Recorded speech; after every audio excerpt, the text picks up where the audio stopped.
అవధాని పద్మశ్రీ గరికపాటి నరసింహారావు గారు విచ్చేస్తున్నారు. ఈనాటి కోటి దీపోత్సవ కార్యక్రమంలో ప్రవచనామృతాన్ని అందించవలసిందిగా ప్రముఖ ఆధ్యాత్మికవేత్త శ్రీ మంగళంపల్లి వేణుగోపాల శర్మ వారిని కోరుతున్నాం. శ్రీ గురుచరణారవిందాభ్యాం నమః.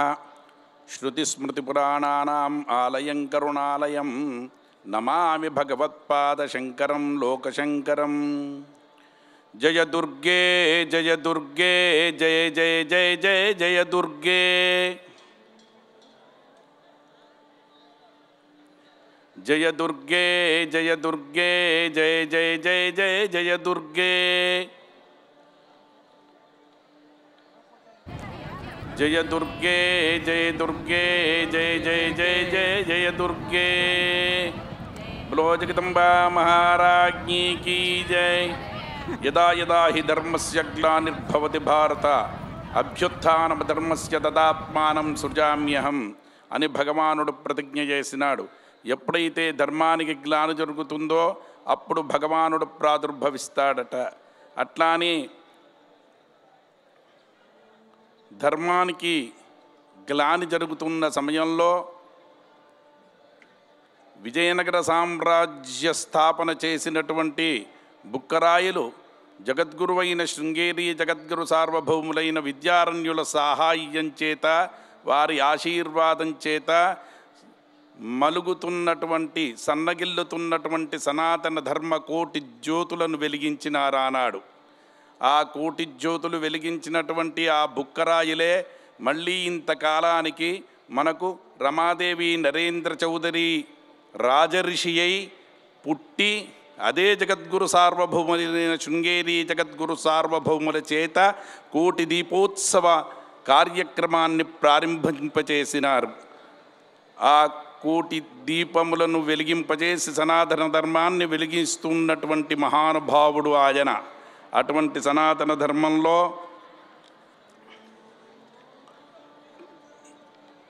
ఈనాడు కోటిలింగేశ్వరుడు అంటాం. కోటిలింగాల అనే ఒక క్షేత్రం ఉంది తెలంగాణలో. కోటిలింగాల అని పేరిట్లా వచ్చేసిందంటే ఋషులంతా తపస్సు చేసి భగవానుని యొక్క దర్శనం పొంది 1000 తలా పిరికడి ఇసుక పోసినారట.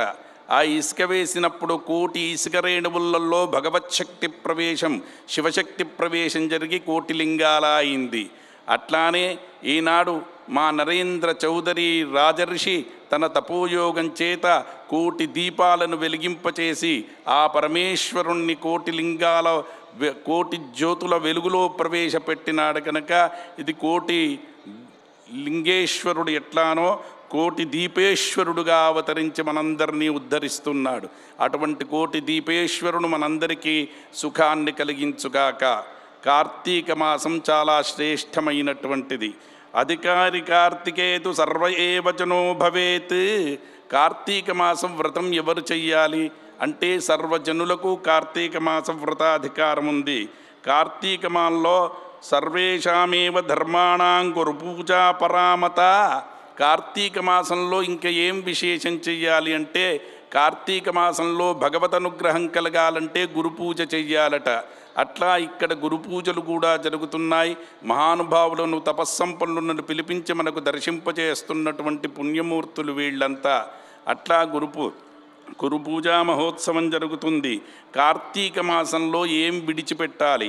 మధుమాంసములను విడిచిపెట్టాలి అన్నారు. అట్లానే ఈ కార్తీక మాసంలో శివకేశవ భేదం లేకుండా ఉపాసన చెయ్యాలి అని చెప్పినారు. అటువంటి ఉపాసన జరుగుతుంది. భగవానుడు అంటాడు, అహం విష్ణుశ్చ శర్వశ్చ దేవీ విఘ్నేశ్వరస్తథా ఏకోహం పంచదా జాతో నాట్యే సూత్రధరో యథా.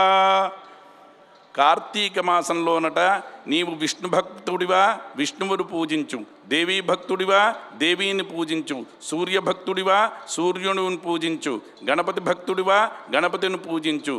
నీ ఇష్టదేవతను ఆరాధన చేసి ఇష్టదేవతకు దీపం వెలిగించాలి. ఎట్లయితే ఒకే స్వరూపం పంచధా విభజితమై మనకు కనబడుతుంది. 5 రూపాల్లో దర్శిస్తుంది. ఒక నటుడు 5 వేషాలు వేసినట్టుగా ఒకే దివ్యమైనటువంటి ఆత్మచైతన్యం 5 రూపాల్లో భాసిస్తుంది. కనుక ఐటీని ఇక్కడ పూజింపబడుతుందన్నమాట.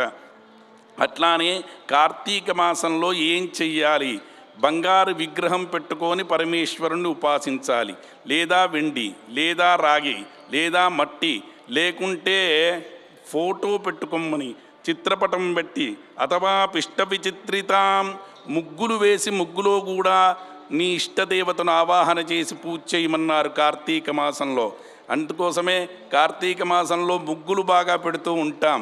ముగ్గులు పెట్టడం అంటే అదొక యంత్రదేవతను ఆవాహన చెయ్యడం అనేటువంటిదే. మూర్త్యాభావే పూజనీయ.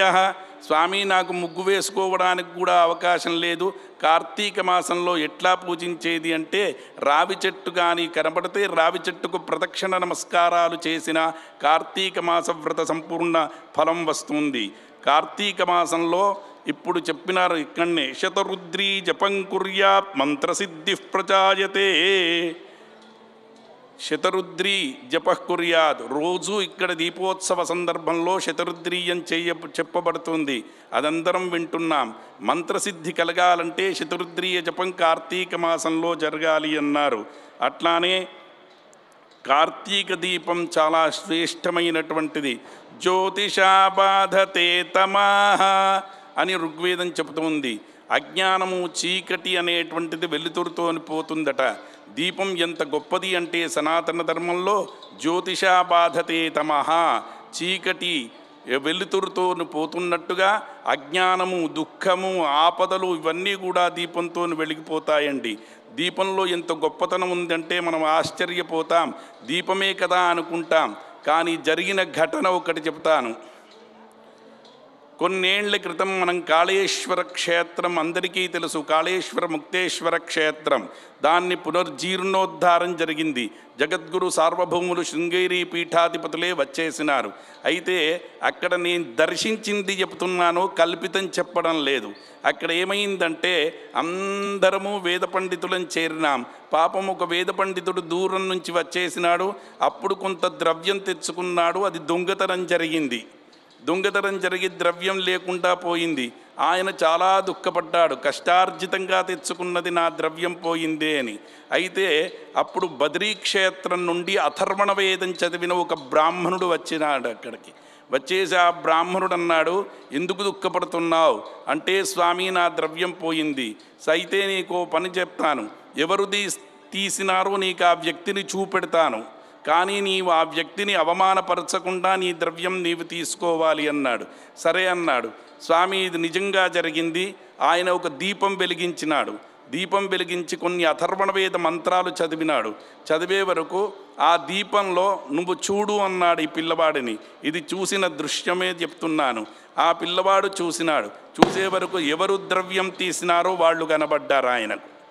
దీపపు కాంతిలో ఎవరు ద్రవ్యం తీసుకున్నారో ఆ వ్యక్తి కనబడ్డాడు. కనబడగానే ఆ వ్యక్తిని ఏకాంతంలోకి పిలిచి, నీవు నా ధనం తీసినావా అంటే, తీసినాను. నువ్వు ఎట్లా గుర్తుపట్టినావు అన్నాడు. అంటే ఆయన అథర్వణ వేద మంత్రప్రయోగం దీపంలో చేసి జ్యోతిలో నీవు నాకు కనబడ్డావు అని చెప్పినాడు. ఆశ్చర్యపోయినాడు. అంటే దీప ప్రభావం ఇట్లా ఉంటుంది. మీకు ఒక చిన్న అనుభవాలు కొన్ని జరిగినవి చెప్తాను. మన ఇంట్లో ఏదైనా వస్తువు పోయిందనుకోండి, దొరకడం లేదు, ఎంత వెతికినా దొరకడం లేదు, 100 సార్లు వెతికినాం. మీరు ఒక దీపం ముట్టించండి, కార్తవీర్యార్జునాయ నమః అని ఒక మాల తింపి మీరు వెతకండి, ఎక్కడ ఉందో తక్కువని స్ఫురిస్తుంది. ఇవి జరిగిన అనుభవాలు చెప్తున్నాను, పుట్టించి చెప్పడం లేదు, మౌఢ్య విశ్వాసాలు కావు. అంటే మన దీపం యొక్క ప్రభావం సనాతన ధర్మంలో ఎంత గొప్పగా ఉందంటే అంత గొప్పగా ఉందన్నమాట. జ్యోతిషా బాధతే తమాహ, మనకు అజ్ఞానాన్ని నివృత్తి చేసేటువంటి దీపం. అందుకోసం దీపో హరే ప్రియకర కార్తికే మాసి నిశ్చితం. దీపో హరే ప్రియకర, శ్రీహరికి ఇష్టమైనటువంటిది దీపం, చాలా శ్రేష్టమైనటువంటిది. అట్లానే కార్తీకా మాసంలో దీపం వెలిగించాలి. ఒకవేళ దీపార్థం వర్తికాం, చేతనం కానిటువంటి వాళ్లకు వత్తులు చేసిచ్చినా పుణ్యం వస్తుంది. తైలం వేసినా, పాత్ర ఇచ్చినా, అథవా సహాయం చేసినా కానీ, సహాయం అథ కురుతే దదతాం దీపముత్తమం, దీపో దేయో అవశ్యమేవ సాయంకాలే శివాలయే. సాయంకాలంలో శివాలయంలో ఇటువంటి క్షేత్రంలో దీపం వెలిగిస్తే అపారమైనటువంటి పుణ్యాన్ని మనకు కార్తీక మహాత్మ్యం చెబుతుంది. అంతేకాదు దీపం యొక్క గొప్పతనాన్ని చెబుతూ స్వామి దీపం మనం వెలిగించినా సరే, వెలుగుతున్న దీపాన్ని చూసినా సరే, మన కేవలం కోటి దీపోత్సవానికి వచ్చిన జనులను మాత్రమే ఉద్ధరించదట దీపం ఎటువంటి వాళ్ళను ఉద్ధరిస్తుందంటే కీటా పతంగా మశకాశ్చ వృక్షా జలే చలే ఏ విచరంతి జీవా దృష్ట్వా ప్రదీపం సచ జన్మభాగినః భవంతు నిత్యం శ్వపచాహి విప్రాః. స్కాంద పురాణం చెబుతుందండి, ఎప్పుడైతే దీపం వెలిగిందో, దీపపు కాంతులు కనబడ్డాయో, కీటాహ పురుగులు, పక్షులు, చెట్లు ఏవి అయినా సరే దీపం వెలుగు పొందితే పునర్జన్మ లేకుండా పోతాయట. అటువంటి దీపం చాలా శ్రేష్టమైనటువంటిది.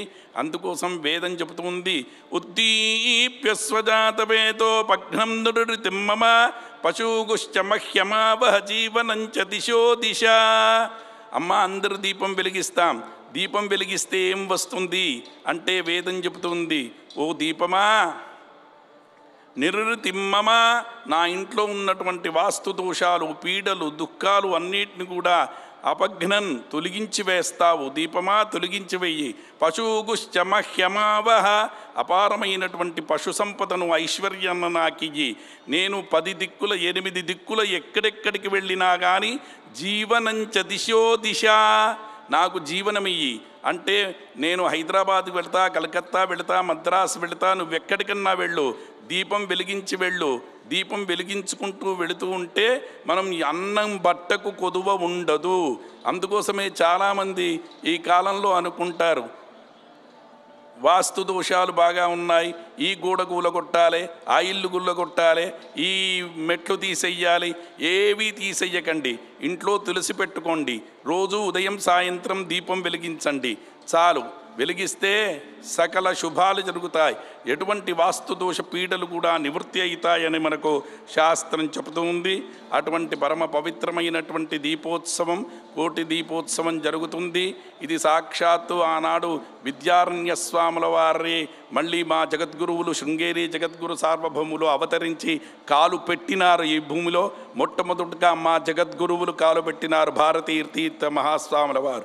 అందుకోసమే ఇంత వైభోగంగా, ఇంతే కాదు ఇప్పుడు 13 సంవత్సరాలయ్యింది నేను రావడం కాదు, నా మనుమండి కూడా తీసుకొని వస్తాయి.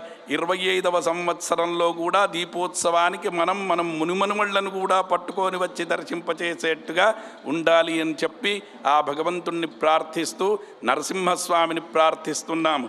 స్వస్త్యస్తు విశ్వస్య కలః ప్రసీతతాం ధ్యాయంతు భూతాని శివం మితో ధియ మనశ్చ భద్రం భజతాం మధోక్షజే ఆవేశ్యతాన్నో మదిరప్యహైతుకీ అని భాగవతంలో నరసింహుణ్ణి ప్రార్థించినాడు.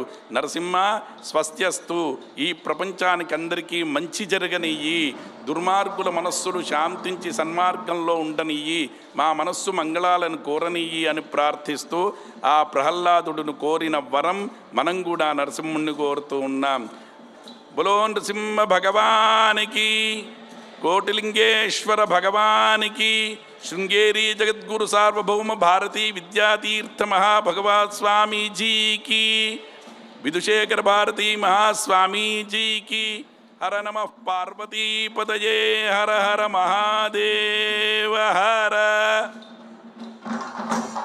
చక్కటి ప్రవచనామృతాన్ని అందించినటువంటి మంగళంపల్లి వేణుగోపాల శర్మ వారికి ధన్యవాదాలు.